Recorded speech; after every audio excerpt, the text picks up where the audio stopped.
I'm reading the city paper, and I caught your number, and I caught your ad, and I'm wondering, what is a busker? Now, I did My Fair Lady, and I remember a busker as being a chimney sweep, but I don't know. And I've even looked it up in the dictionary. The thing is that there's not, it's not like, it's not a standard documentary where everybody knows what it is. It's not like on a squirrel, you know what I mean? Like everyone's seen a squirrel, they know what the hell a squirrel is. You can do a documentary on a squirrel because people know what it is. People don't necessarily know what busking is. What's wrong? I'm an unregistered voter, and I was hoping to register to vote if I could find out from somebody on the street what busking is. Busking? Busking. Busking. Have you heard of busking? What is it? I don't know. Don't know? No. Do you? Have you seen any buskers here today? Bus crews? Not that I've seen, Okay. but I'm sure that there are. I know you've seen. Use it in a sentence. Buskers are superheroes. Any ideas on busking?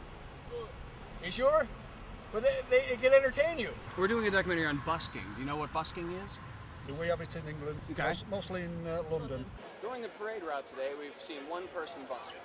Many supporters of different political views, many people passing out flyers, but only one person actually busking. What was that one person doing? Sounds like a new sport with buses. Busking. Yeah, any ideas? What do you think that might Busking be? reminds me of something like babushka. Babushka is something like Russian. What is busking? Whatever you want it to be, sweetie. Oh, all right. That one person was... Basically, busking is working in the street without a net. Wait, a busker? I thought you said, I don't know what it is. Don't know what it is? Okay, that's all right. That's all right. No, Somebody else or something. Thanks, guys. Thanks for your time. I appreciate it. I appreciate it. Are you signing people up to vote? I've been trying to register to vote all day. You have been? I have been, but I was asking people if they could tell me what busking is. If they could answer what is busking, I will sign up to vote. We've been able to find anyone to answer that question. I know. What is it? It's a type of performance art, and Okay. I think that it has to do, it's kind of like poetry, I think, or it's public performing. It's just going out and performing publicly. I don't know if it's different types. I don't think it's specific type of art or You are not. correct. Awesome. Right on. Awesome. I've been trying to get signed up all day long. Oh, That good. is I'm fantastic. so glad.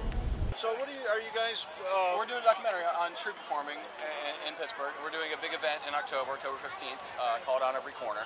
So the big event's going to occur in town, in downtown Pittsburgh. It'll take place in Market Square during lunchtime, probably from 12 to 2 or somewhere thereabout. And there's going to be a busker on every corner, or relatively on every corner. Ultimately, I'd hope that the event would go smoothly and we wouldn't have weather like this. It came about, I had an idea of doing, originally recording buskers. We've discovered that buskers do more than just perform music, so we figured we should expand the project a little bit and came up with the documentary idea. Our film is going to document buskers up to that event, them getting ready to prepare for that event, and then performing at that event as well. We had an early lead on an area busker, Sketchmaster Flex. So we scheduled a meeting at an abandoned house in the north side where he was living. Hey, I was there. I must have not heard you knock. When you guys knock really loud, and cause that's a big house. I think I was upstairs. So sorry about that.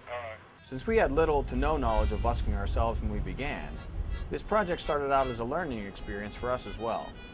Unfortunately, the first thing we learned is that it's hard to find buskers in Pittsburgh. Have you ever seen any buskers before? Yeah. In Pittsburgh? Not in Pittsburgh. Okay. We're standing in front of Saks Fifth Avenue, as you can see, and still looking for the elusive Saks man. We've heard all about him. Everyone seems to know who he is. We just can't seem to find him. There is, however, a truck here. Maybe we can talk to the truck or truck's owner and find out what they know about the Saks Fifth Avenue man and busking. This is downtown Pittsburgh at what, around 11? This is Monday, This is Labor Day. 11:30. Labor Day at 11:30. Beautiful day. You get 4 of these a year in Pittsburgh. You'd think that there'd be some action downtown, but how can there be action? Because every single place is closed. I was going to go buy some lady gear. I can't even get my lady gear. It's closed. Thus is the way of the Pittsburgh area. But apparently, well, this is where I saw the one guitar busker, and he says usually in the south side, but we didn't see him. Have you done some busking in the city? Oh yeah. Oh really? A lot actually, yeah. Have you seen any buskers in Pittsburgh at all in your time? Have you seen a bunch? Yes. Okay. How you handle them? Okay. Usually alright. Okay. They don't give you any trouble? Regular citizen. Awesome. Thanks, man. Appreciate it. This is the Shady Sides Arts Festival behind us, and as you can see, there's a lot of people here. Yet, not too much busking. I had busked in Shady Side, not this past, actually last weekend I think it was. It was an arts festival, Ellsworth Avenue Arts Festival. Okay. I was down there for that. I've played at the Art Fest, oh gosh, everyone's gonna hate me for this, Three Rivers Art Fest. Wait a second. We were at both of these arts festivals, and this is the only guy we saw. So, either buskers are a bunch of liars, or we're doing something wrong. At this point, we were getting frustrated. We decided it was time to get some help. So we did some research and found an organization called Busk Pittsburgh. We tracked down the two founding members of Busk Pittsburgh, Eric Sloss and Shelley Danko Day, hoping they could shed some light on the state of busking in Pittsburgh. A group of artists locally in 1980, specifically Buffalo Bill and Stephanie Flom, worked with Mayor Sophie Masloff in the 80s to create a busking program. Theirs is significantly different from what we did in Busk Pittsburgh 3 years ago because they actually paid artists. The true art of busking is collecting tips, and it's building an audience. We felt that although Busk Pittsburgh did provide some stipends for artists, we felt that the important art and creativity of busking is this relationship where people are giving tips. It's not begging, it's not vagabonds, it's talented people performing for tips, and they're entertaining you as you walk down the street. It's all over the world, and we really need it here in Pittsburgh to enliven our city streets. One of the things that I did was I created a project in Homestead, where we are today, called the Homestead Sidewalk Art Project with busker extraordinaire Sean McBride. Sean and I worked with the local government here in Homestead, which is much smaller, obviously, than the city of Pittsburgh, to create a busking project where we had buskers and artists come take to the streets. There was a group of young people who were interested in creating a more vibrant city. People like Shelley Danko Day and Eric Sloss, who were involved in the busking movement. They came to City Council and they asked me if I would help them to write some legislation in order to allow it. And I put it right back on them, and I said no, but you have the ability to do so. It was a good civics lesson for them. I got involved with Busk Pittsburgh back in 2002 because I had a friend who is a fabulous singer and he couldn't find a job. And he was complaining about it, and I said, well, why don't you go busk? And he said, well, you need a permit or something in the city of Pittsburgh. You just can't, it's illegal. So I thought, well, no, I'm pretty sure you can do it. So I started looking into it, and I ran into Eric Sloss, who had done a busk initiative in Homestead, and that went pretty well, and he had never tried in the city of Pittsburgh. So he said, well, if you help me, we work together, let's make it happen in the city. What we focused on, Shelley and I, once we got together, is the downtown corridor. So it was an easy sell for us to talk to city government and explain to them, nobody walks your city streets. And what we can do is we can create entertainment. We can enhance the aesthetic value of the streets by putting performers on the streets. And that's what was very attractive to the city government. You may have heard it before that the two things that you never want to see in life are people making sausage and people making legislation. And they were thrown into it, and they got to that experience. And it was an experience because the first thing that they said was, it's our right, and we should be able to do it. And that was turned back, and then they had to go through the process of trying to create legislation, looking at different cities and best case examples from all over this world. And then they realized that their first point was true. The difference between Pittsburgh and other cities that have ordinances is that we didn't create legislation because it's protected under the First Amendment. So we didn't need to reinterpret the First Amendment, like many cities like Toledo, Ohio, and Seattle, Washington, that created regulations to have more control on the buskers. What's so significant about Pittsburgh is that we didn't have to do that. City Councilman Bill Peduto just reiterated the value of the First Amendment and explained to them what this what the specific art form is and how it's protected. The database currently has 165, 170 buskers on it, in it, and I'm constantly getting new buskers emailed to me and people contacting me through the website. There was really a need for it in the city. Prior to this initiative, you might see there was a violin girl in Squirrel Hill, a blind guy who sang through the radio in Oakland, and there's a saxophone player in downtown, and one guy who plays the guitar as well downtown. But it really wasn't very popular to busk. And now you might see a few more buskers. Any place where you have a lot of pedestrian traffic, where there's a lot of crowds gathered for one reason or another. Market Square is a good location before their concerts. Oakland is really, it's a good location for buskers. You have a lot of businesses there that are really interested in having buskers out in front of their establishment. They actually bring people out drinks and stuff. And then we have the South Side, which is a really good location too. Lots of traffic over there. Like I said, Station Square, again, private property, but they're requesting buskers, so there's information on their website about getting in there. The baseball and football games. There's no set pitch yet. You go to Key West, you know you can go to Mallory for Sunset Festival, and there it's going to be. You go to Charleston, you know you can go to the Old Market House, and there are going to be buskers there. New York, you go to Central Park. So you know in certain areas there are places to work. So when you have a set pitch that's established, then you see a lot more performers there, and you get other performers coming in. We were finally on the right track, so one of our first priorities after finding buskers was promoting the event.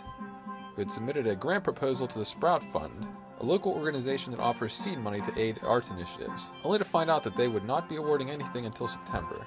We decided on October 15th as the date of the On Every Corner event in Market Square, with the expectation that the seed money would come through to help pay for any related taping expenses and advertising. We figured the summer would be the best time to find buskers, so continued taping despite a very limited budget. In the meantime, we mounted a grassroots advertising campaign consisting of a website, event listings, and flyers. That's it for this Wednesday. See you next Wednesday. We also felt that the event would benefit greatly from a featured act. We were lucky enough to meet a group during the Sprout Fund's Hot House fundraiser, the Steel Dragon Lion Dance Team.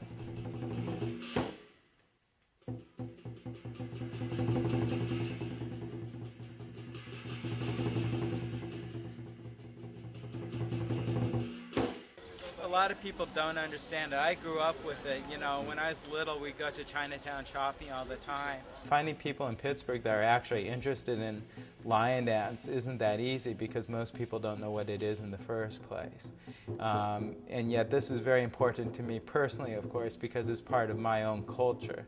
The thing about lion dance, one of the keys is all the elements coming together. Basically, the music is the heart of the lion.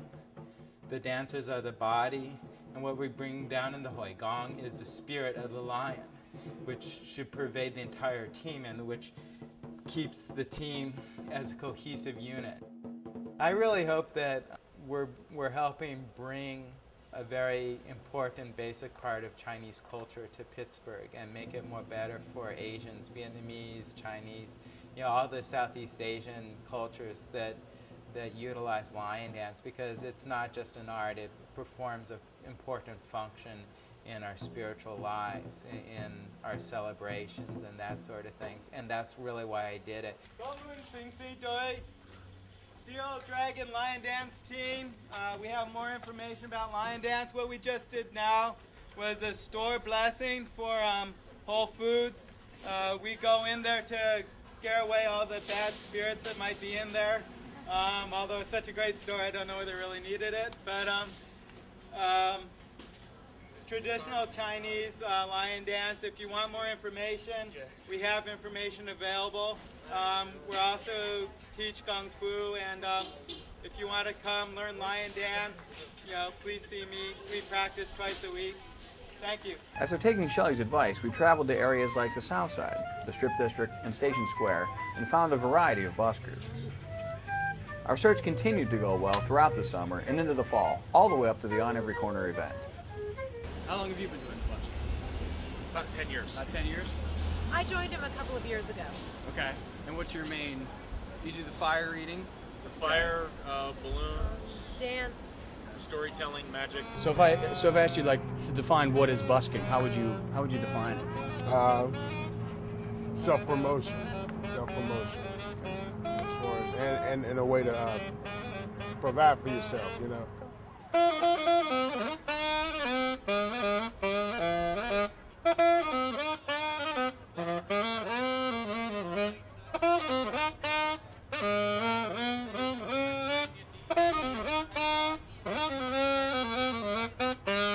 I started in Seattle. I was living there, and I would wake up in the morning, go up the street, and play out in front of the Safeway. And basically, I just started out making about $30 a day, playing a small Egyptian inlaid drum, beautiful drum, and that was my first real exposure to music. I carried pockets full of like harmonicas and just different dinger things and stuff like that, you know. And I'll go and to play, I'll start playing a drum or something, so people start to notice that somebody's playing music. Then I'll look around for people that want to play, like I'll give them a harmonica or I'll give them something, and then we all start to play together. So it becomes not just me playing, but us playing, and then so I basically I'm like I kind of like travel around, and instead of looking for instruments when I do a show, I look for people to do a show. I think instead of being like the audience performer, it becomes like I'll say it like this: like someone taught me how to play the drums. When they said to play the drums, it's like your heartbeat. You feel it in your chest. Boom, boom, boom, boom, boom. When you get that rhythm, you got every rhythm that you could ever want to play, and then you just go out there and you play it. And as people like can express themselves with music, then they can take that heartbeat and that rhythm and that love, and they can put it in their own lives, and they can spread it out like magic, like wildfire. It just spreads. I busked in Boston when I was about 19. I'm now 20. Okay, nice. Same instrument? No, same instrument. Actually, this baby was my mom gave it to me when I was 12. And it's a wonderful instrument. It's called Yasha Lee, after Yasha Heifetz. And Lee's my mom's name. All right.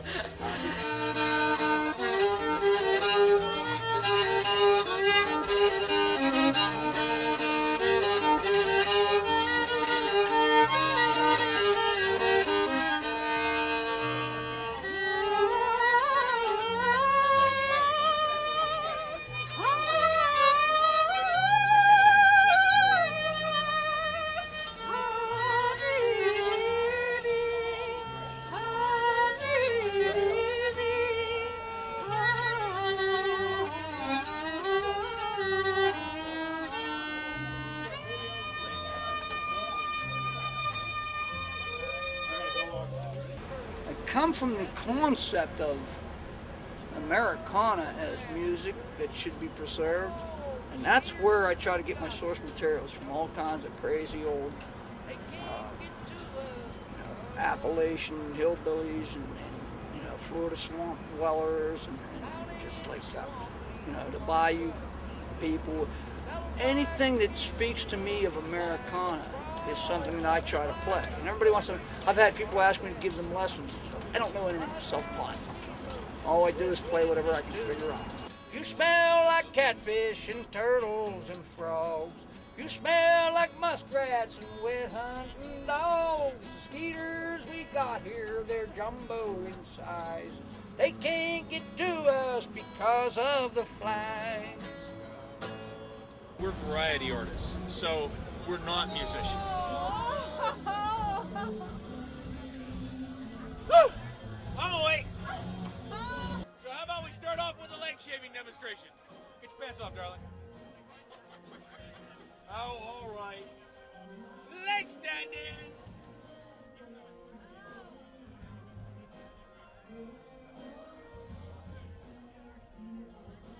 And you find they come out smooth as a baby's bottom. How about in the city? I mean, is this where you normally hang during the games, but what about on non-game days? Do you have any specific places you go? Saks, Fifth Avenue, the cultural district. I play in the front of the Benedum and behind them. Okay, well, cool. We wondered if you were the sax man. We've been looking for you for Yeah. a while.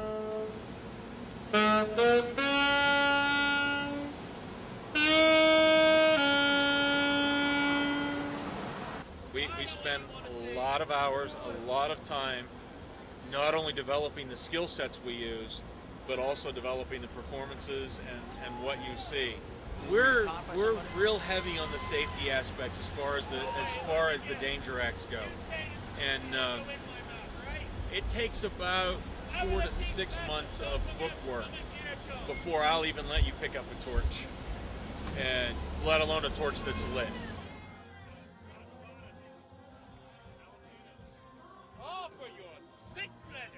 I started singing when I was 18. I always had a desire to sing when I was a younger girl, but I never could. And as I got older, I started taking voice lessons. I started with the classics.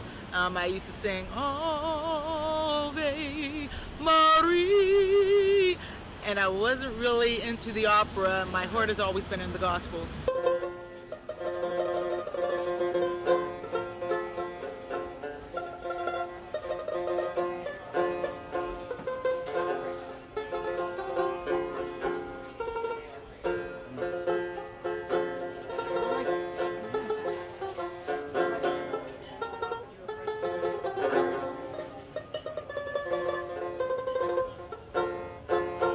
Guess how old I am.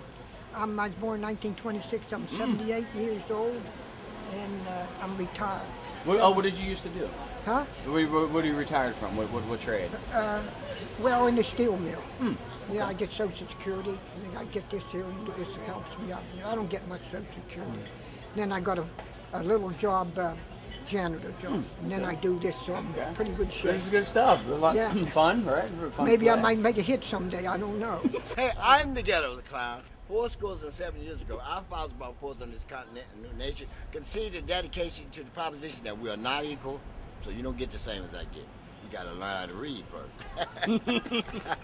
I've never actually done it for tips before. I have performed for fun, just out in the open.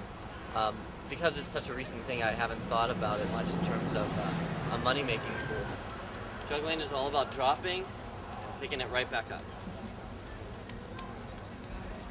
If you don't care, the audience won't care.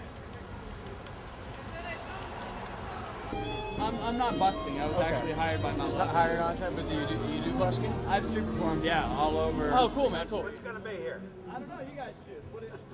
How about the firehouse polka? Sounds great. That sounds wonderful. We won't bring the firehouse on over here, though.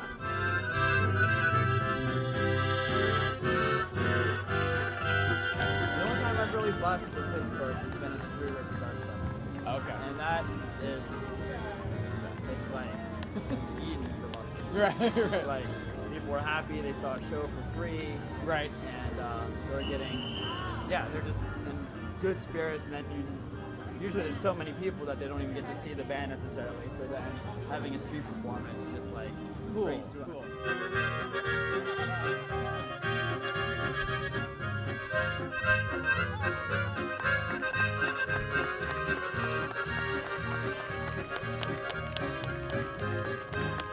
To mesmerize the crowd, you either want to do a lot of body tricks, meaning, okay, audiences can tell I'm putting balls on my head.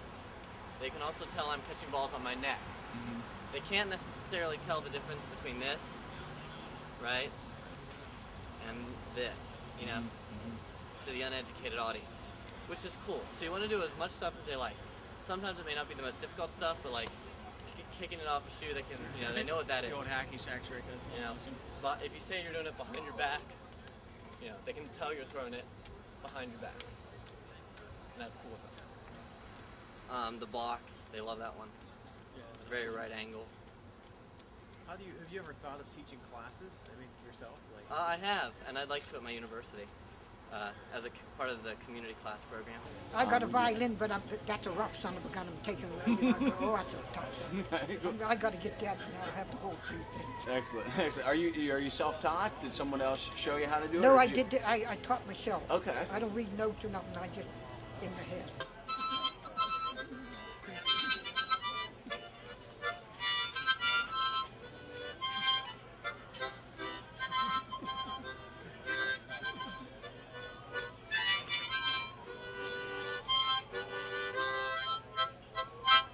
Yeah, I'm here every Saturday. Okay.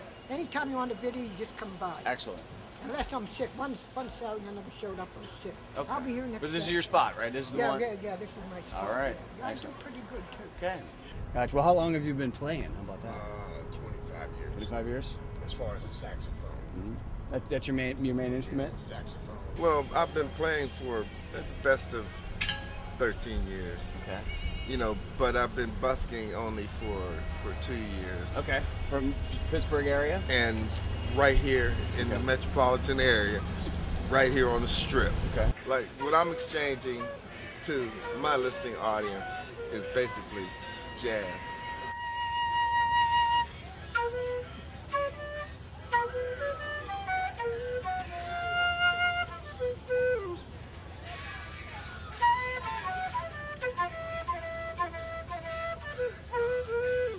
And how you've been busking how long in Pittsburgh? 6 years in Pittsburgh? About 6 years okay. in Pittsburgh. Primarily the Strip? In the Strip, I started as an artist. I used to sell my artwork down here, and then this took over. Well, since I was about maybe 14 years old, I'm 25 now. Okay. And where was this? I started out on the streets of Pittsburgh. Oh, okay. Mostly down in Oakland. I was just playing outside, practicing in this park in Orlando, Florida, and you know sometimes I close my eyes when I play, and I looked up and there was money in my case. I'm like, wait, what's it? There's this couple there sitting there listening to me practice, and it was interesting. But I actually a buddy of mine plays flute down here sometimes, and I'd see him around, and he's just making money. I'm like, well, I could be practicing at home, or I could come out here a couple days and practice basically on the street and make some money. I like to take requests. I like to, some kids are walking by, play Sesame Street or Barney and stuff that they can relate to. Obviously people wearing Steelers gear. The fight songs are cool. There's a guy that came by last week, he had a Notre Dame hat on or something, so I put a Notre Dame fight song. He dug it. So it's challenging. It just, I try to, when I practice, just try to come up with songs and just totally be able to play a song without rehearsing it. So this is the same thing, but there's a little more pressure because you don't want to be cracking notes in front of people. And it's interesting because in Pittsburgh there's a lot of venues, jazz venues. There aren't too many venues for jazz in town right now. Have you done any busking here in the city ever? No, we Not haven't. yet. Okay. We've done other types of shows throughout the time we've been involved in Magic, but we haven't really gone out there. How long did you stay in Oakland busking? Several years, and then I graduated high school. I was 18 years old, and then that's when I started playing with Nate Fitzgerald, and we kind of went down to Ocean City, Maryland, started busking on the boardwalks down there. I started this summer to make rent at the beginning of the summer because I was having some problems financially for a while, and after that it was just so much fun the first time I went out that I've been doing it pretty much every weekend this summer since then, out on Carson here, and it's just a lot of fun to do. You get to meet a lot of new people each night, and it's basically just a blast. I was out here for 4 hours the one night straight, and I didn't really until I broke all my strings pretty much. It's usually how it goes, I'll play and then I'll break some strings and just call it a night. Party, rock and roll. Get out on the dance. Party, rock and roll. Get so high we don't go home. Our minds are numb. We're young and bold. Go. Oh dear God, I'm done with that song apparently. Strings breaking. It's my one vice, man. It's my one vice. Got some music. Strings being broken. When that happens on the streets, you can't stop to change your strings. You go straight into the next instrument at this point. I'm actually a piano player, but out here I can't really do that. So I just play guitar. This is a melodica. It's similar to a harmonica in a lot of ways, but it's got full 2 octaves on here. I've been doing this for years, So man. they give you a badge so that you don't get harassed there, or? That's my fake badge. Oh, okay. A teddy bear help, a teddy bear girl doing teddy bear stuff. Okay. That's my musician print. Come back here, boy. This is my musician print. How long have you been doing the busking? Huh? How long have you been doing the performing and the street stuff? Oh, about 25 years. 25 years? Hi, Mom. Hello, white people.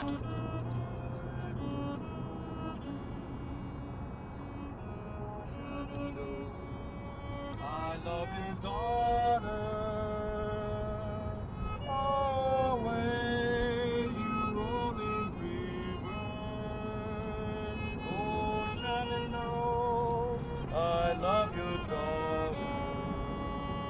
Always I found a way across the wide Missouri. I started about 11 years ago, it should be 12 years ago, in 92. I was working as a teacher in the Czech Republic, and I was on my summer holiday, on summer break, and I got through Switzerland and Austria. I got to about Holland when I completely ran out of money. I had about $20 to get all the way back to Prague, and so I borrowed a friend's guitar. I had been playing at campfires and stuff for a long time, but I never really asked for money. It was like a big hurdle to cross. I mean, I was just embarrassed to do it and everything else, but desperation changed my mind. Borrowed a guitar, went out, was in Delft, Holland, and played for just a couple hours, made about 90 guilder, like 60 bucks, and I was hooked. They had an event here on Friday nights for several years called M Squared, and I was down here for a lot of years. This is where I got my initial feet wet busking, and that's where I set up, was right under that lamppost. Did you come across any other busking regulars? Yeah, well, yeah, I played once with Bill Dorsey down in Oakland. Okay, describe Bill Dorsey for us. Oh, he's a great singer. He's a very spiritual man. Oh my, I've been singing since I was 4 years old. That was 51 years ago. My mother taught me how to sing. The Lord gave me the voice. I once was lost, but now am found. Was blind, but now I spiritually see. That's why thank you so much. Uh-huh. So how long have you been performing out here in Oakland? Well, I've been doing that for off and on, not every day, but maybe 25 years off and on, because I had to take care of my son, Darnell. I have a read. You go. Ready, come. Thank you. May God bless you financially with a billionfold. Was grace that brought. We were very happy with the way things were going. However, our attention was quickly drawn back to the Market Square event by the news we were not awarded the Sprout Seed money.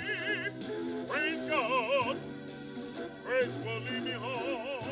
Although this obviously wasn't good news for us, it did inspire us to pose an interesting question about the financial benefits of busking to the performers on the street. Yeah, well, a lot of times in clubs they give you a standard fee to come in and play, and when you have to do it on the street, you only get paid if people like you.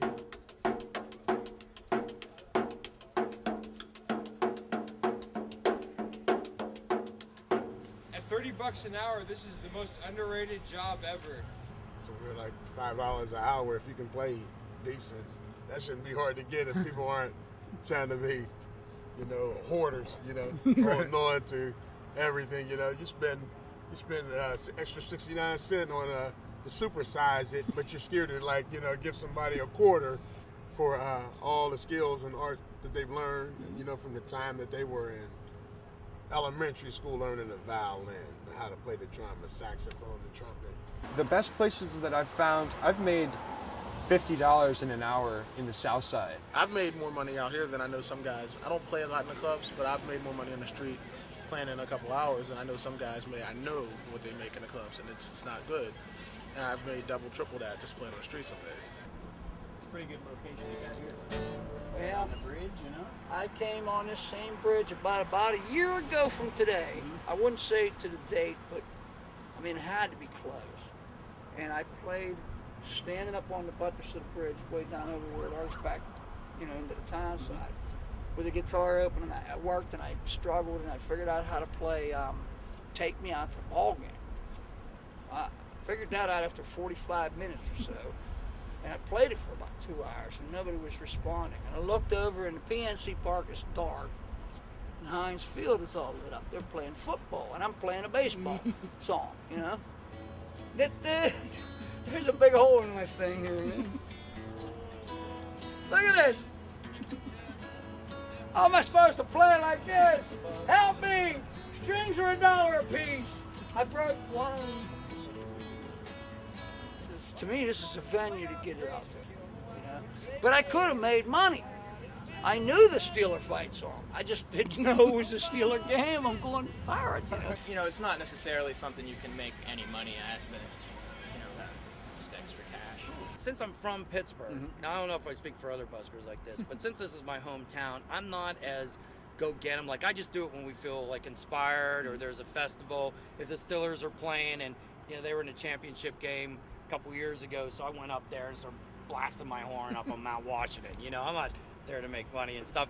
It's more when I was traveling, when you're, you know, you're low on funds, you don't really know anybody. It's not that I'd be embarrassed if somebody from my, oh, hi, Aunt Marge or something. Right. But, you know, in your own hometown, it's like, no, you couldn't, your job at Westinghouse didn't work out, huh? You know, oh, this is what I'm doing, you know.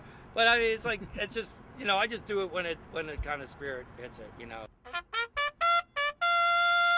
When you go away, then you come back, and they treat you pretty good. Or if you get a little bit of money when you go in other states or other cities, then when you come back to Pittsburgh and you get, you know, a decent amount, then you figure out that Pittsburgh fans do you pretty good. It's a lot of educating going on, you know, letting people know this. We are professional artists, and this is our job. So no, we have come across some buskers that have day jobs, but this is your full-time gig? Yeah, this is what we do for a living.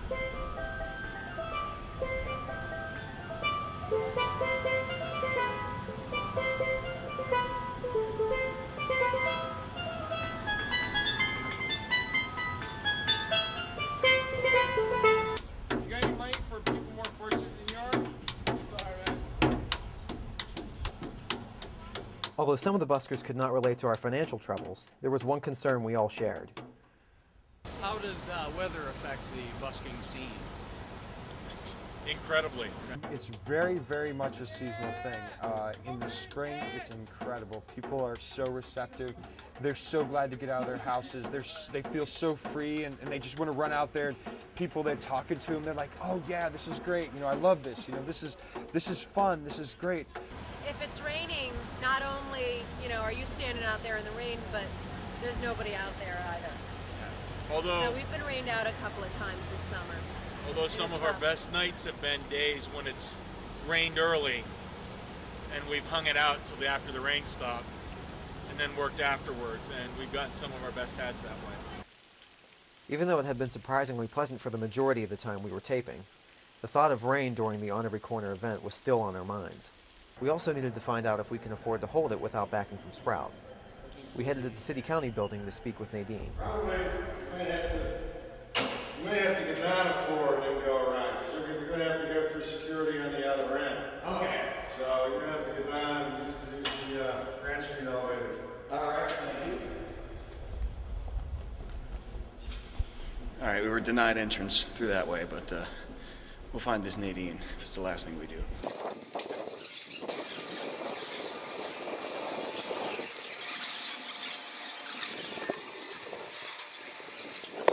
Hi, I'm Nadine. Hi, Aaron Bernard. Nice to meet you, Jerry Tunzer. We're doing an event. Aaron and Jerry? Yeah, we're doing an event in Market Square called On Every Corner. I know that the information I saw online was for closures of street and sidewalk and things of that nature. How many people are doing it? We're probably going to, like, what, 15, 20 buskers maybe? Yeah, 20 bucks. We wouldn't need anything else. I want to be sure you're not interfering with people. Right, right. Being in their way to where they would have to walk off onto the street. Right, right. Be disruptive. Yeah, you But don't okay. need a permit. Okay, we're kind just of touch checking. base, let people know what you're doing, Okay. so that then when you're there, you know, no one should bother you. You're allowed to do that. You don't need a permit. Great. Thank you so much for your time. Really appreciate it. It was a pleasant surprise to find out the hardest part of dealing with the city was navigating our way through the city-county building. It appeared that Eric Sloss and Shelley Danko Day's hard work had paid off for us, saving us the need to acquire any sort of permit. We still had to speak with the Downtown Partnership about the stage area in Market Square, but to this point, it looked like our expenses for the event could be limited to only gas and parking. Although the nature of busking made planning this event financially possible, it does unfortunately seem to be the greatest obstacle that faces buskers in Pittsburgh. As people walk by, do they kind of get what you're doing? Do they know? Do they stop and listen at all? So. Okay. Sometimes they associate it with panhandling. And I just never really did this here in Pittsburgh because it really Pittsburgh just didn't quite get that. It's not just here, and I wouldn't say it's ignorance. It's just a cultural filter. I get it in Fort Lauderdale. I get it in Key West. I get it in New York. We get it. I mean, everywhere we work, whether it's busking or a Renaissance fair or a fringe festival, we get that. So what's your real job? And I think it's really that most people can't understand that you can make a living doing this. You can tell by the way the person's dressed, if they're clean, if they're professional, if they're well shaved, if their instruments look good, you know, whether, you know, I mean, if I'm just here to play 2 chords just so I can get money to go to a bar, you can tell the difference immediately. They think, I don't know, I get the impression that they feel I'm a homeless bum who shouldn't be supported.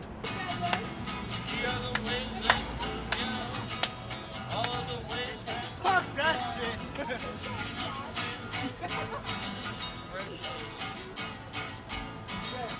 You filming it? So, you know, you play your heart out and you don't get anything. You know, it's like it's a reciprocal. You want to give a good deal, give a good performance, or do the songs well, or whatever, or originally, or whatever, or strike some chord with people, but you expect to get something out of it, you know. And, I mean, there's only a small percentage of people that tip anyway. Well, I've seen people sort of, they look sideways at buskers right now. So are you a mime or are you just a musician? Just a musician. You know. Why do you paint your face for? I don't know. No, I mean, I'm not judging. No, it's cool, man. It's cool. You know, I don't know. Just for like a character, more or less, you know. Sort of an act. I'm with it. Yeah, I want to start doing mime stuff, though.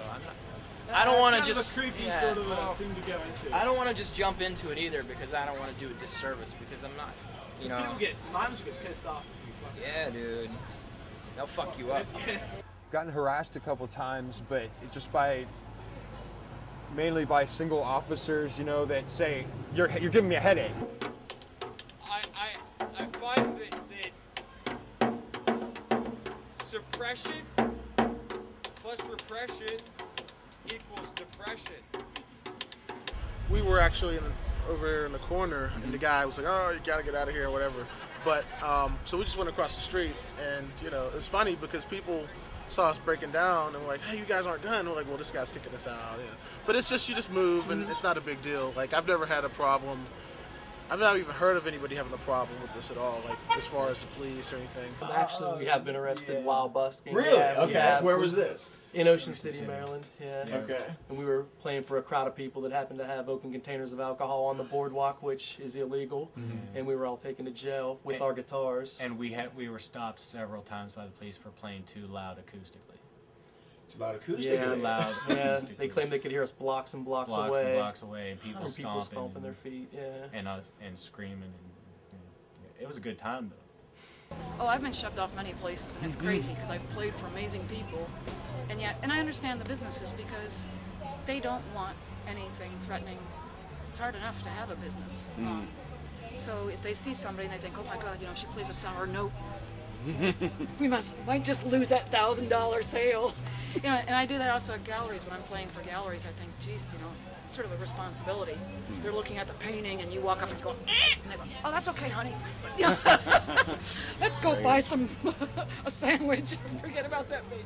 The diversity of people that stop to respond, everything from kids to old people to things that, I play a lot of Middle Eastern music, and I've had people cry up in Squirrel Hill, people who've been through atrocities that you wouldn't believe. I thought I was like enjoying my sort of Hebrew sound, but I didn't realize it sounded like the music on Schindler's List.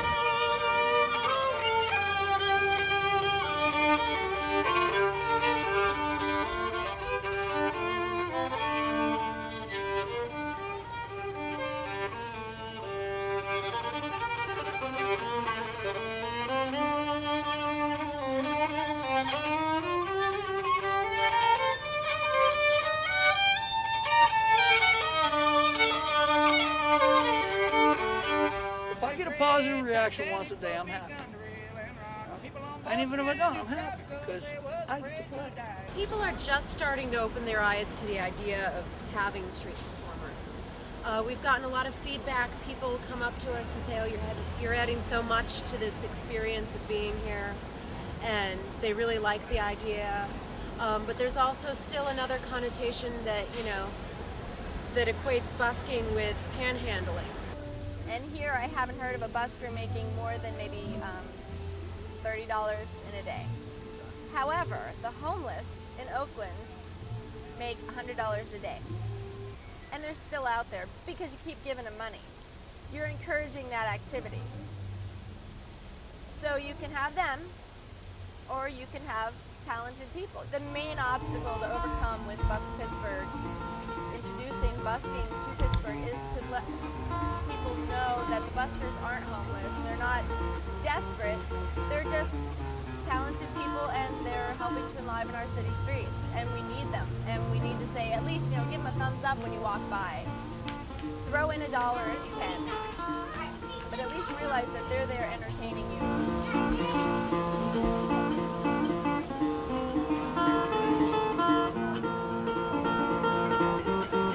The general audience has been pretty receptive to yeah. Okay.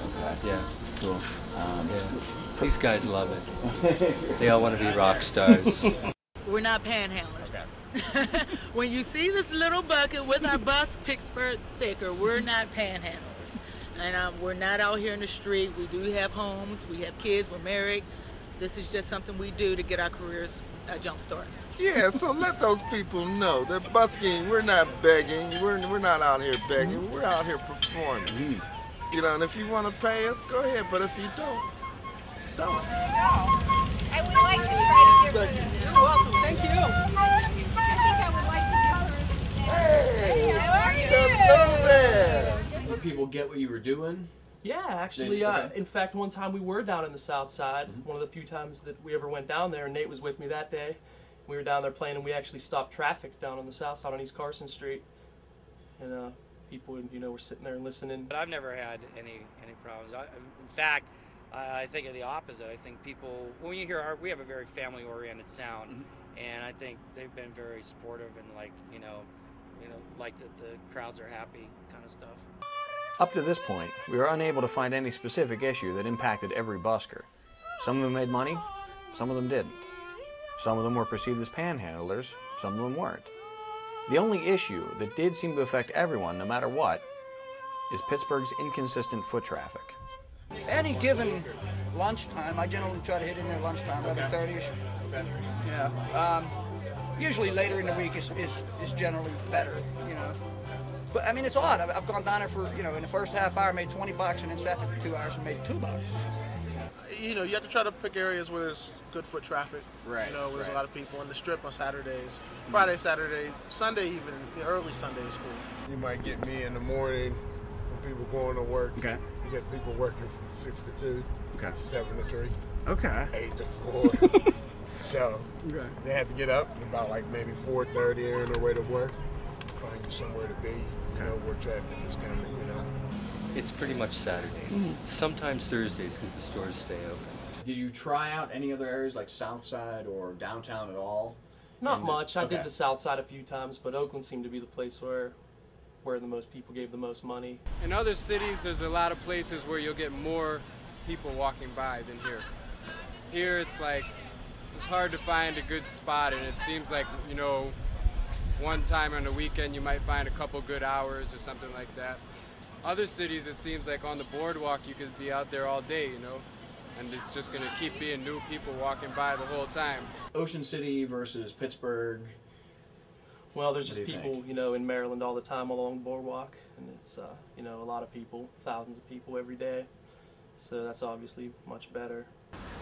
You can go out and spend 2 hours and make nothing. And you can go out and spend 2 hours and just look at the money in the hat and going, we do what for a living? Okay. Repeat after me. Up here. Repeat after me. Yeah? Sure? You betcha. All together now. Yeah, sure. You betcha. Okay, you passed the test. You're a Viking. Although a number of buskers had figured out when and where are good times to busk, the very fact that there were only certain times and certain places that you could find large numbers of people walking in Pittsburgh seemed to be the reason busking wasn't more popular or well known. If you don't shop in the Strip District or hang out in the Southside, Station Square, or Squirrel Hill on the weekends, the chances of you coming across the busker are slim. Since most city workers live in the suburbs and vacate town the second the workday is done, there's no reason to busk any other time because the city streets are empty. This is also the reason that lunchtime seemed to be the best time to plan an event downtown, because there'd still be people there. We had one final stop to absolutely confirm that On Every Corner was going to happen: the Pittsburgh Downtown Partnership. Hi guys. Hi, how are you? I'm Jonathan. Jonathan, hi. Aaron Bernard, nice to meet you. Aaron? Yeah, and this is Jerry Tonti. Jerry. Hey, good to meet you. So you guys are... Yes, we're going to run you were this event, yeah. It's a busking event. I think I saw the application that went to Nadine. I think she sent me a copy of that. Okay, cool, cool. Looks good. But this, and you're doing this on a Friday or Saturday? It's a Friday. It's actually about lunchtime. Right. Okay. So like 11 a.m. to like 2-ish. Yeah. And then we can definitely, wrap things up. Okay. From our volunteer end. Yeah, I wouldn't anticipate too much. I mean, the times that we have the most trash are when vendors actually come in and set up, and you have a hot dog vendor, you've got beer and beer cups and that kind of stuff that's all over the place. So if people are just going to existing restaurants and so forth, there still will be a little extra because there are more people. Instead of eating inside, they're going to hang out. Right. So I wouldn't expect it to be a big problem, but if you could just plan to have some people paying attention to that and picking up some of the excess trash, that'd be a big help. That's not a problem at all. Great. Well, good luck with your event. Thank you so much. I appreciate it. It's the which day? 15th. Yeah. On Every Corner. So maybe I'll get a chance. I'm usually out and about, once or twice during the course of a day anyway. Cool, just man. walking around, so that'd be great. We'll look for you. Thank you so much. Okay, good luck. Thank you. See you later.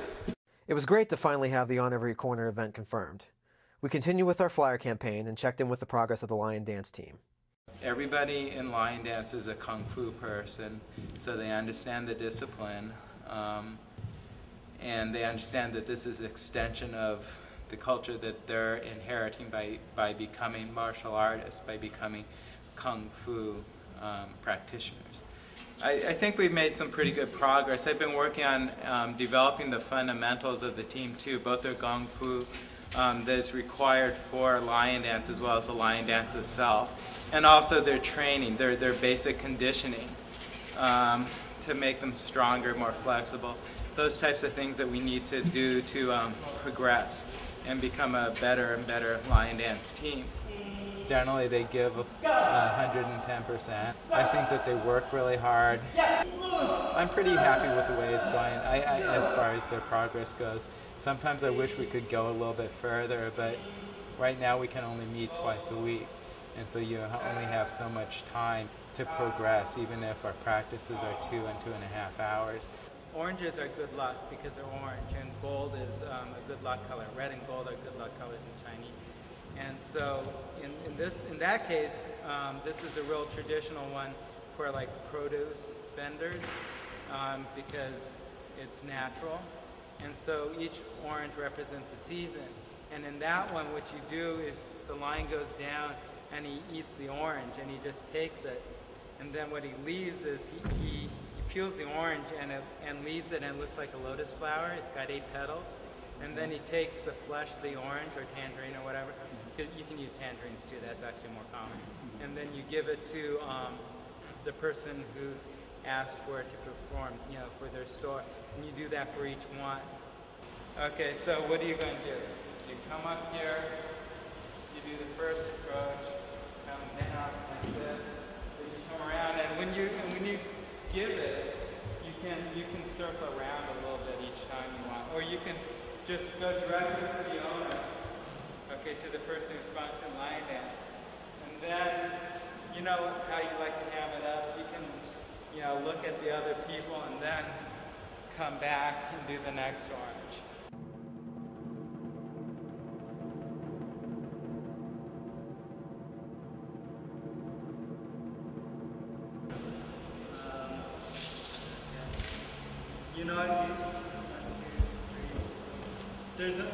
How did you get 7? One of the things that I noticed is it'd be nice if the head looked like it was eating.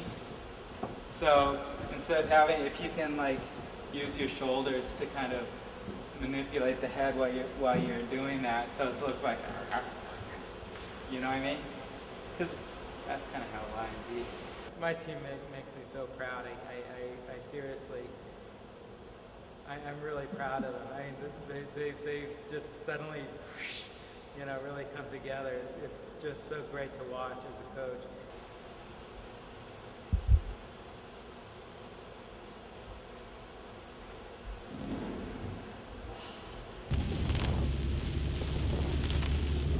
With everything else going great, we were dealt a sobering reminder about our final concern in the form of Hurricane Ivan. The historic storm occurred on our original date for On Every Corner, and the after effects were visible the next day. We're saying things about Ivan that we say in the winter, you know, like we don't need this, you know. Oh yeah, it was crazy last night. It was crazy. Like people are almost floating around. Buskers somehow aid people in boosting their spirit when weather is adverse. You know, when the weather's rather. So you think they should be out more days? I think they should, because they could communicate a happy feeling to make people forget what happened last night with the flooding and, you know, the record-breaking flood levels, you know, things like that. With time running short, we set out to inform the local businesses of Market Square about our event. Okay. Well, we're having an event on the 15th on Friday in Market Square. We're doing a documentary film. Okay, we're going to be doing an event coming on October 15th here in the square. On every corner. Yeah, doing the lunchtime from 11 to 3. There's some fire eaters, magicians, things like that. Street performers on all the corners. You can't get rid of all these guys, but you can't get rid of them. Okay, so we're going to try to have a busker on every corner performing the 15th. A what? And we just wanted to, you know, let the business owners What day of the week is It's a Friday. We're going to try to hit the lunch crowd between 11 and 3. Okay. And we're not going to close off any sidewalks in the street, so it'll be full photos. We'll be shooting everything outside. Yeah, that's great. And see some buskers and listen to some entertainment. So this is kind of the launch pad for it. Yeah, we've actually people that are afraid to come in. Believe it. They won't come to the square. They're afraid. Right. It's a shame. With nice restaurants, nice bar. So some of the businesses are hanging flyers in their windows. We're even taking some to pass out. I was wondering if you'd be interested. Can I take some? Thanks. Oh yeah, we can post this up. Is Oh, that really? good to know? Really? Yes. Sweet. What do you play? I play guitar. Oh, awesome, man. Awesome. And just be street entertainment. There's some magicians, some fire eaters, some line dancers, and some entertainment. Okay. I like that stuff. Good. Okay, cool, man. All right, fellas. Thank you so much. Thank you. Really appreciate your time. Yep. Thank you. Thanks. What do you guys taste these? These are all. People been asking for these since 4th of July. Okay. It's like a seasonal cookie. All right. Way to taste it. Cool. And improve your document. One for each one of you guys. Awesome. Thank you very much. Thanks so much. Anybody clean up the square, I appreciate it. Our final night of posting flyers went well, and all that was left to do was wait. In the meantime, we caught up with a couple of buskers one final time.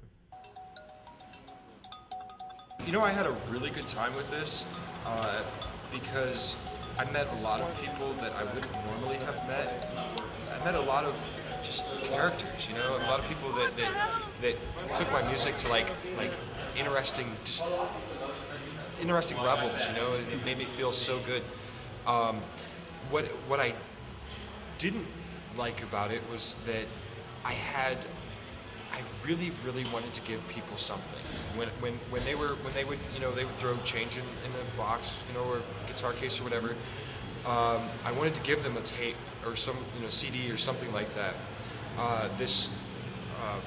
2 months ago, I worked in the studio, and I managed to run for a short amount of time. I managed to run the entire studio on solar power in the house, and I have about 8 hours of music that I recorded through the studio, and then I have another 10 hours of music that I recorded on the sidewalk. I've got one tape that I've put out, and what I've been doing is putting it in Ziploc bags and stapling it up in random places. And so that, like, people walking down the street, you know, they see graffiti, they see tags, you know, but, you know, they see a tape hanging there in a Ziploc bag, and they're like, and they'll pick it up. It's a really good tape. It's really good, and I'm working on taking that to CD, to put it on a CD. I've got about 40 hours or so of studio experience, like mastering music in actual recording studios. So I'm going to try to take that to that next level. It feels so good to have given out 100, 500, 1,000 CDs or whatever, you know, and to hear, be walking down the street and hear your music playing in the cars it's passing. It's amazing. It's like there's no feeling like it in the world. You know, it's like, yeah, that's me. You know, like some of the things that I'm looking forward to doing are just getting this CD released, getting this demo out. The biggest thing for me is going to be getting myself into a situation where I start meeting the people that I need to meet. A lot of times when I was walking just by myself and I'd still have my guitar, you know, because I mean, a lot of times, you know, he'd go off with girls, or I'd be off with girls, and I'm going back to meet up with him, you know, because we're off with girls, right? Right. A lot of times I'd just be walking and people would stop me and say, "Hey, play us a song," and I'd try to be like, "Well, I just got a bass." They'd be like, "Oh, I don't care, just play us a song anyway," and I'd play something. There's a song I wrote called "The Great Willie Price."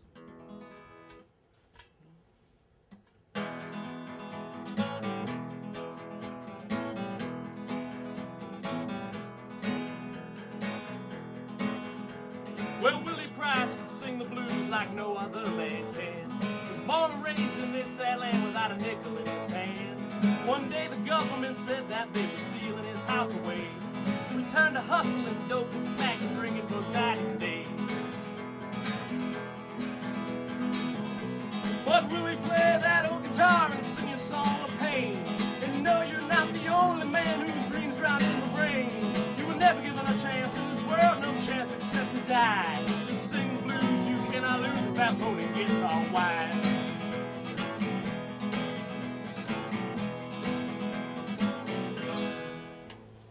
Yeah, it's probably the song we've played on the street the most amount of times. Do you still busk now? I actually haven't in a long time because we put this band together, you know, our drummer Jordan McMillan, and we pretty much just play clubs and bigger venues now.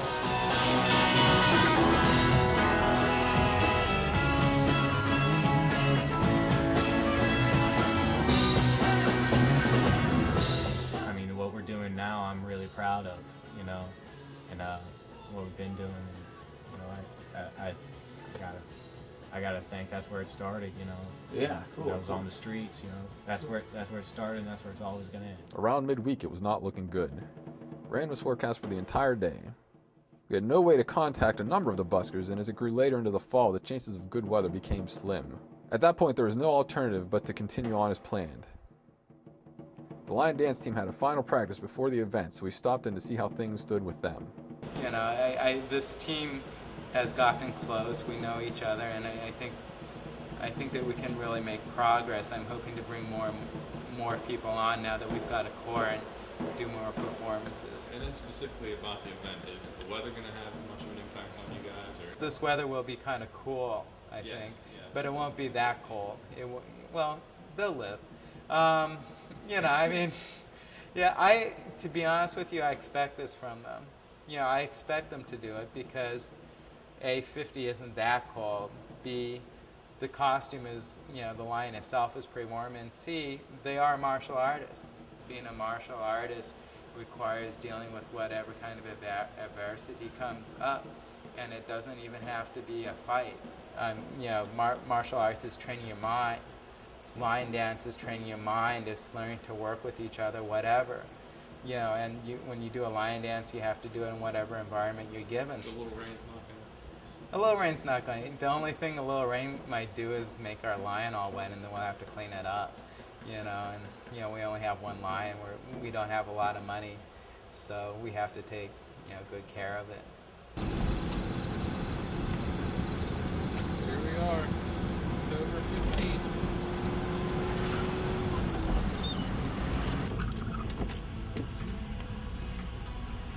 That's just the attention page. We're here. Did you try to get? Yeah. Okay. It's not really raining right now. Not really sunny, but not really raining. There's sun. That's a good sign, Jared. It's a good sign. Very good sign. I'm gonna go get more sugar for my tea. Well, you enjoy that. Hopefully, if the weather holds, we'll be all right. We've had every Friday since June, all but one have been sunny. At the same time, our first choice was September 17th. September 17th, and then it's the 21st also, wasn't it? That's second weekend. It was the 17th. Are you sure? Yeah. What happened on the 17th? The flood. Oh, the hurricane. All right. Well, there we go. So the only 2 days that we picked, we had rain. So that's good enough. But we'll see. Hopefully it'll hold. It's definitely not flooding today. Yeah, it could have been a lot worse. So I think we'll be okay. As long as the buskers show up, we're fine. There is hope. The skies are beginning to clear. Officially, get some more nice out. At what time is it? We got 15 until the buskers start pouring in, hopefully. Got sunshine. The steel drum player showed up early, but without his drum. But he said he might come back. Other than that, we had nothing. All right, we have 1 minute to 11. How many buskers do we have? We have 0 buskers currently. However, the steel drummer said that he would come back with his drum, and hopefully he'll be here. We've had verbal confirmation from 25 to 30 buskers. Now, on the day, because of the rain, I did talk to several of them, so they should be coming down shortly. No way! No way! No way! No way! All right, voicemail box not set up yet, so I guess we'll have to just hope they show up then. That great Titanic boat begun to reel and rock. People on board began to cry because they was afraid to die. It was sad when that great ship went down. Oh, so sad ship went down. Wasn't it sad when that great ship went down to the bottom of the sea? Just when we were really starting to worry, our first busker arrived. Really? You're the first to arrive. Well, I was going to come down even earlier, but because of the rain, I was certain maybe I ain't even going to go. I know, but hey, man, it's clearing up for us, looks like, eh? Yeah. Well, I'm thinking I was going to go up under one of those awnings. By Murphy's there? Just in case, the rain came back.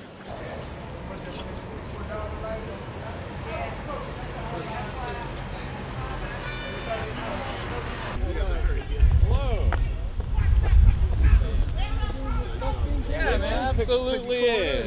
But I have to find a place to set up, and I didn't know this was it. I'm glad it is. This is All it. right. What's your name? Funny Man. Oh, Funny Man. All right, Funny Man. It wasn't long after that a steady stream of performers started showing up, including the Lion Dance Team and DLC Magic, our 2 big acts.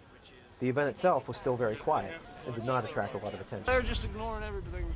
I don't see anybody getting a whole lot of attention, but I made 30 cents, 50 cents. Some busking is happening, but it's fairly quiet. We only have one music guy right now, but I think if the steel drum comes back and we get him, we can just establish a atmospheric sound for the area. It'll really enhance what's happening. Obviously, once the steel drum goes, it'll start beating. That'll be really nice.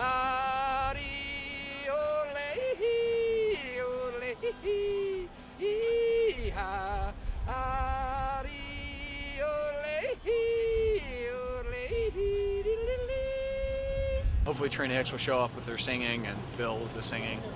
And we got a guitar guy coming out of the coffee shop shortly on his lunch break, so hopefully we can get a decent audio.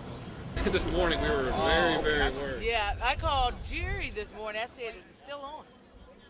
It's a new season. It's a new day. A fresh anointing is coming my way. A season of power and prosperity. Although the weather had apparently persuaded some performers to stay home, we still had close to 20 buskers performing during the height of lunch hour. Once DLC Magic took the stage, things started looking up. People from the lunch hour crowd began to gather and watch the performance.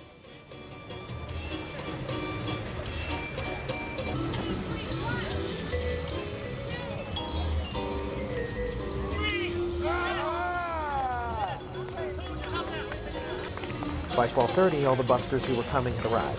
The largest crowd gathered to watch the Lion Dance Team.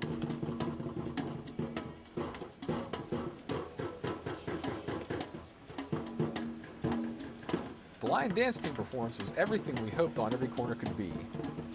Passers-by were recognizing a busking performance as worthwhile entertainment and stopping to watch a culture experience being presented to them on the street.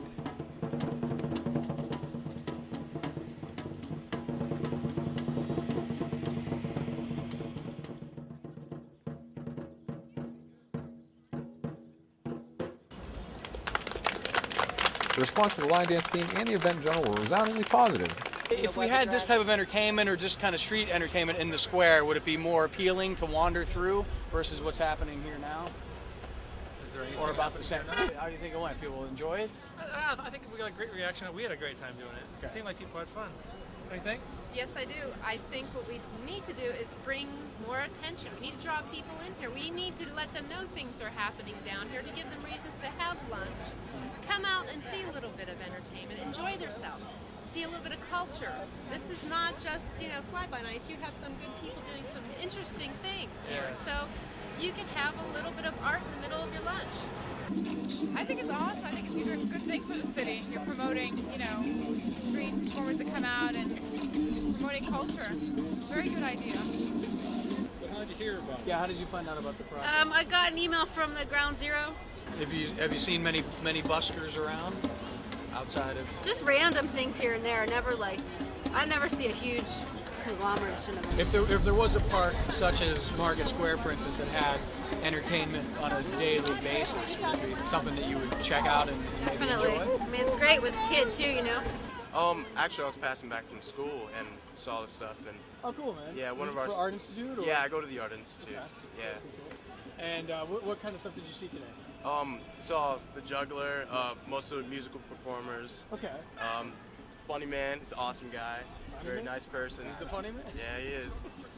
The line dance was actually very interesting. What'd you think of the line? That is actually really cool. I actually got the flyers. I'm going to be checking out the school, the academy. They're good people. Awesome. Do you normally come through? Oh yeah, I pass through here. What do you normally see? Not this much life. Not mostly just people sitting around. A lot of pigeons. Right. A lot of pigeons, but not too many cool stuff like this. Nothing that'll make you stop and want to stay. Okay. Nothing that'll make you interact, meet new people, and that's pretty much like what's been happening all day today. I'm from Massachusetts, actually. Okay. Have you seen busking before? No, there's nothing like this back home. How do you think it went here in the square today? It was pretty cool. Okay. It was like nice crowd, people passing through. It was a good time to have it. Very good. Think the crowd got it? They were pretty enjoyed? We got good response. So I got a tip. So. There you go. So you were officially busking. Cool. All you need to do is pass the line, head around, and fill with money. Awesome. Thanks, guys, for seriously doing it, and we'll keep you posted on when it's up and coming. All right. Thanks, guys. Peace. Come on in. If not saying nothing like The buskers themselves took advantage of having other talented people around. We witnessed some collaborations and heard about some potential future collaborations between the groups.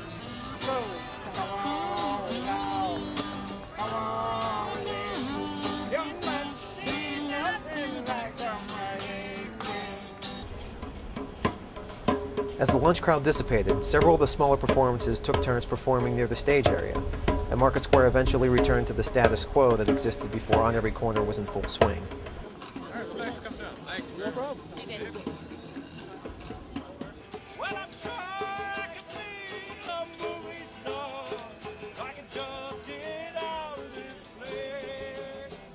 Just as we were leaving, a light drizzle began to fall. It is now 3:35. So the rain stopped from 11 till 3. Amazing. Which is exactly what the event time was, 11 to 3. I think the most amazing thing about it was once the buskers started performing, the panhandlers just kind of disappeared. The event did not go well financially for every busker. I'm going to lose about $20 doing this so far. But this again goes to show the perception that most buskers have to contend with. A lion dance, a magic act, and even a juggler were easily recognized as performing arts, while the value of a man with a guitar and harmonica still seemed to go unrecognized. Making this documentary, we discovered that busking, like any other performing art, can add so much to a city. The appearance of buskers on the street seems to be a good barometer to measure the vibrance of the area. Anywhere you can find a lot of people walking the streets, you will undoubtedly find buskers. Whether they are there to get exposure for their talents, to put food on the table, or just enjoy the unique experience of delivering art and entertainment to the public, buskers are out there making your streets a more vibrant place to be. I would like to see ward cats come out and play better musicians that play on the street, right. I think the better, you know, the more people will kind of get it.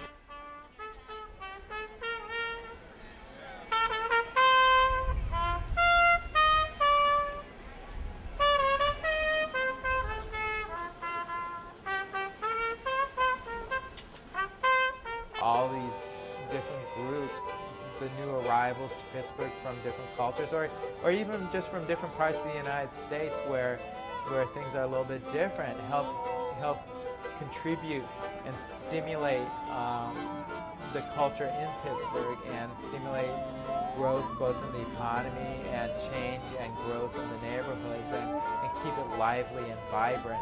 And matter of fact, I think that Pittsburgh is much more vibrant now than it was before, thanks to these efforts to bring arts into our community. Well, it's a lot of work. It makes your cities wonderful places to be. It's a lot of fun.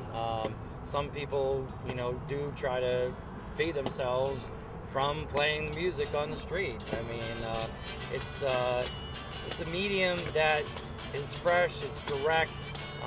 You know, there's a lot of work going around and playing it. You know, I don't want to play in bars anymore. I don't want to be out till 2 a.m.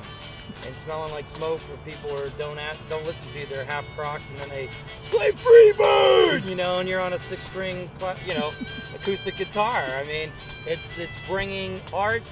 It's the best way to bring art to your kids who are losing art funding in their schools. You know, when I first saw my first buskers in New Orleans, I was like, look at those guys. They're doing all that, and they don't have to work in a, you know, with a suit on. That's pretty cool, you know, and it made a big impression on me.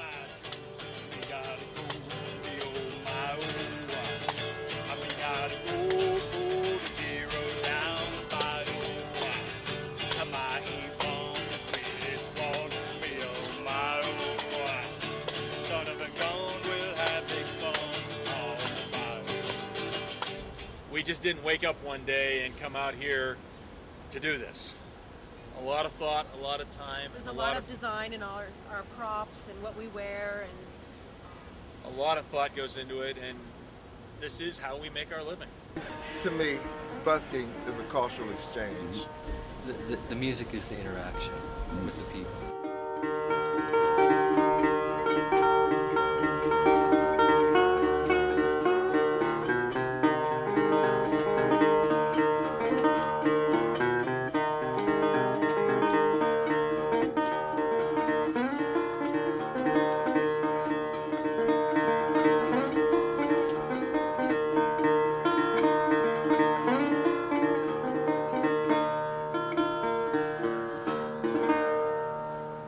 What's the most positive thing about busking?